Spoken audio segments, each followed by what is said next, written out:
Hello everyone, welcome to our channel. আজকে আমি বানাবো স্ট্রবেরি কেক। তার জন্য ব্যাটারটা তৈরি করে নিয়েছি, নিয়ে গ্যাসের উপর বসিয়ে দিলাম। দেখতে পাচ্ছ কত সুন্দর স্পঞ্জ ভাব এসে গেছে, আর কেকটা সফটও খুব সুন্দর হয়েছে। তো এবার চলো ক্রাম কোটিংটা শুরু করে নিই। এবার কেকটিকে 3টি ভাগে ডিভাইড করে নেব। তারপর ক্রাশ ভেজানো যে জলটা রেখেছি সেইটা দিয়ে কেকটাকে আমরা ময়েস্ট করে নেব।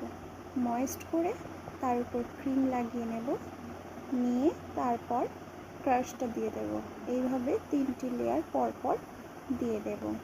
তো আপাতত এখানে ক্রাম কোটিংটাই দেখাচ্ছি, তো ডিজাইনটা তোমরা আগের ভিডিওতে দেখেই নিয়েছো। তো ভিডিওটি ভালো লাগলে অবশ্যই লাইক করো, কমেন্ট করো, আর সাবস্ক্রাইব অবশ্যই করে দিও আমার চ্যানেলে হয়ে থাকলে।